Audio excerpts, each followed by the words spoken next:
hindi naman tayo aabot pa sana sa divorce or annulment kung natuto pa lang tayo early on at naintindihan natin. Kaya nga sinabi ng Panginoon huwag tayong magkaroon ng ugnayan sa hindi kapareho ng pananampalataya. At laging kinukonsult at basis natin feelings So kaya tayo lalong napapasama at nagkakamali. Separation should be a time where you want to reconcile too.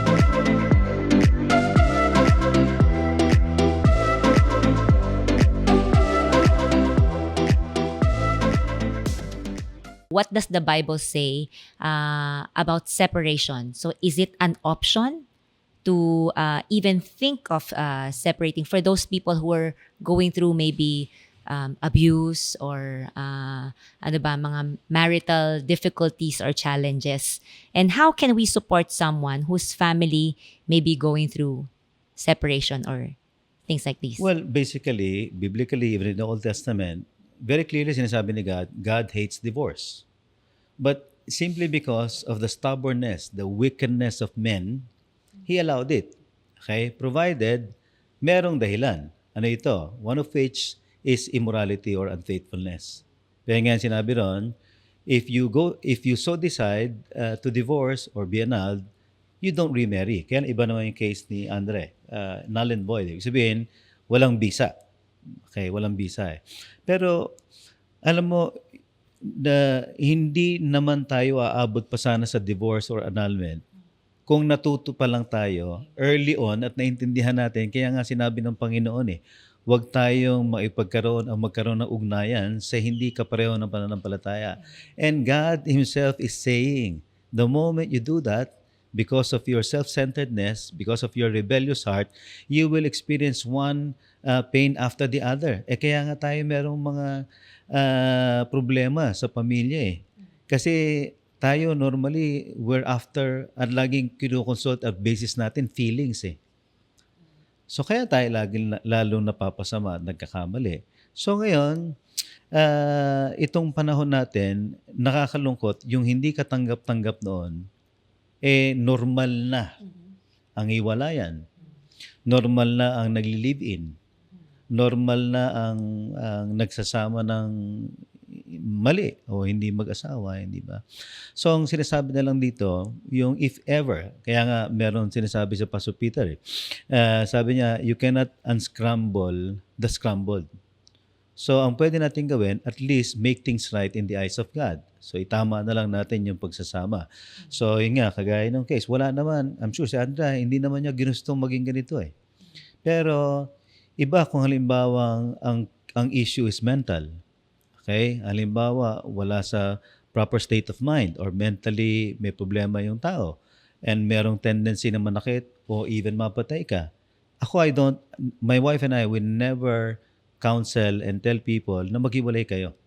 Okay? Unless kapag ka physically abusive na and your life is being threatened. Okay? So yun, pinasabi namin maghiwalay at kung talagang hindi pwede, I think it's better, especially for the sake of the children, to just separate. Okay? So may case to case Hindi ultimong solusyon palagi yung hiwalay. So it's always case to case.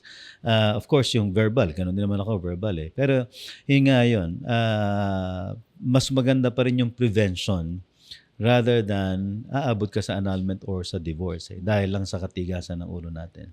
Pastor Danny, so paano naman po yung mga mag-asawa who may be going through separation? How can we support them and their families? Who may be going through separation Opo. or naghiwalay na sila? Kasi I think we have to redefine yung hiwalay physical separation, like what Pastor Dan was saying, tama yun For a time, if you are, kasi it's morally right to protect yourself and your children if there is clear and present danger. So, yun ang isipin mo muna Kasi, alam mo, I always think, my decision, but my children lives the consequence of my decision. If I stay, what happens to my kids? Anong trauma? Yeah. If I leave, ibang trauma naman. Ako naman. So parang all of that considered, parang separation should be a time where you want to reconcile too. Parang di ba the point of separation is that you want to heal, you want to forgive. That's a part of separation. Pero hindi pa yung divorce or annulment. Yan yung last resort di ba? Yeah. Yes, Ay, sige sorry. po, Pastor. It's all right. Yeah, well, if they're encountering challenges with regard to their marriage, kapag ka hirap na at mukhang mauuwi na sa hiwalayan, kaya naman merong ganong problema because hindi nila naintindihan yung design ni God eh. So whenever we do counseling, binabalik lang naman namin sila palagi sa salita ng Diyos eh. Okay? Na ito yung design ni God for the husband, roles na binigay ni God for the husband, sa wife, and of course the children. And tutulungan lang sila because basically, we just follow kung ano yung modeling ng parents na nakita natin eh. So halimbawa ako, ang tatay ko abusive. And I just simply and basically follow the same footstep eh. Babaero yung tatay ko, naging babaero ako. Verbally and physically abusive yung tatay ko, naging ganun lang din naman ako. So kumbaga, yun yung tradisyon na minamana natin. Kaya maraming mga mag-asawa at the verge of separation kasi nga hindi sila namumuhay ayon dun sa design ni God. So anong pwede natin gawin doon? Hindi yung ipapayo ko, kung hindi balikan lang natin kung ano ba yung gusto ng Diyos para sa kanilang mag-asawa. Now, para masustain, kasi marami naman ang gusto talaga, hindi lang nila alam kung paano. Pero hindi siya one-time thing na tapos na kagad. Na pag nag-counseling sila, okay na. Ang ina-address mo rito, it's a behavior na inadapt na nila at saka na ipamuhay na nila. And that's why it's very important whether pahiwalay, put them in a small group, a community. Okay? Kung naghiwalay, kailangan pa rin ng small group ng community na magjo-journey para doon sa lalaki or para doon sa babae. Talagang importante palagi, whether hiwalay ka o may asawa ka, binata ka, to be part of a body or small group wherein you will also subject yourself for accountability. Okay? Napaka-importante nito. Whatever it is that you are going through, ano man ang estado ng buhay mo, importante to be in a small group. And I think you've also shared that a while ago, no, JB? Sabi mo nung fourth year high school ka, you were grateful and blessed dahil may grupo ka ng kaibigan who led you to God, no? And made you grow in Him. Yan. So talagang very important talaga yan. You have anything to share, to add?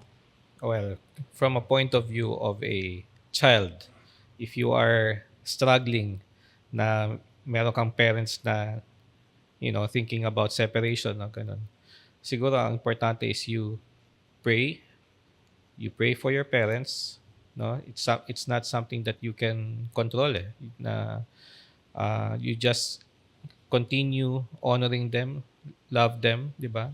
Yung duty mo as yung as a child, and how you can provide support, no?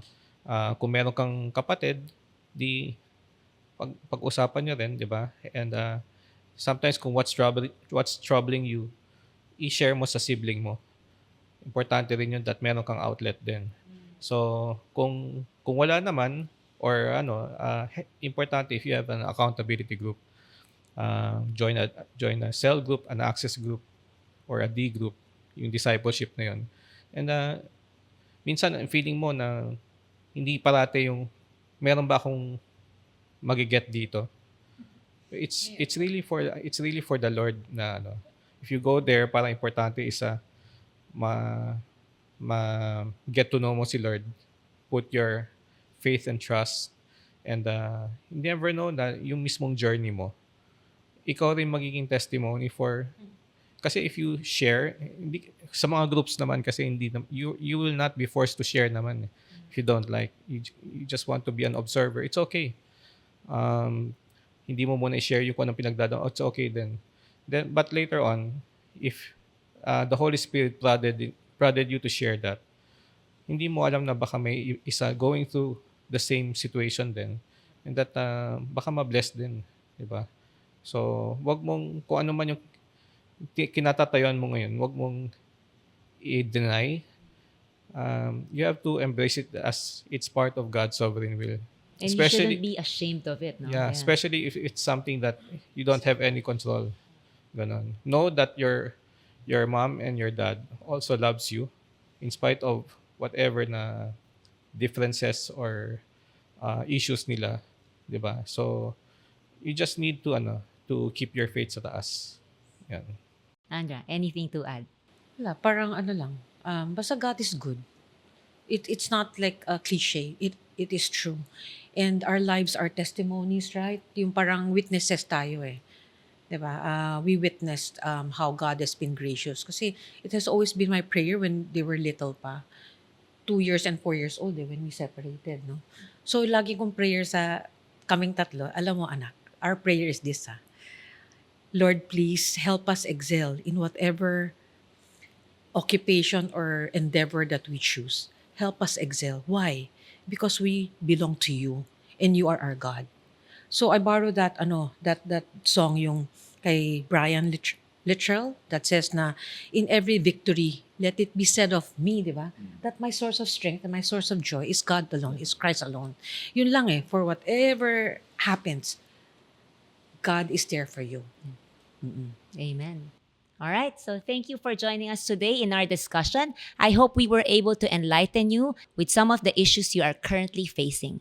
If you have any comments or suggestions, please drop us a note in the comments section. We would also like to take this opportunity to invite you to come join and worship with us here at Jubilee Evangelical Church every Sunday. We have English services at 8:30 a.m. and 10:30 a.m., Amoy service at 10:30 a.m., Taglish service at 2 p.m., or you may join us online through our Facebook and YouTube channels at 3 p.m. You may also check our website at jec.com.ph for more details. We hope to see you again in our next episode here at Common Grounds. Thank you, and may God bless us all.